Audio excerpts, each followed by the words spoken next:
Hai guys, kalau pergi ke Bangi Lama ada satu kafe kampung namanya Kebun Puisi.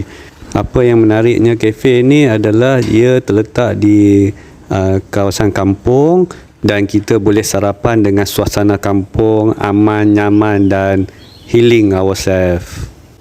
Kawasan dia memang luas dan tempat makan ada pelbagai. Ada meja bawah, ada pondok.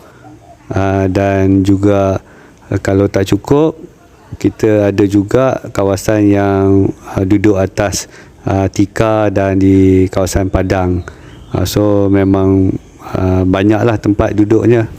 Makanan pun ada pelbagai, ada nasi lemak, ada kuih muih dan juga kopi.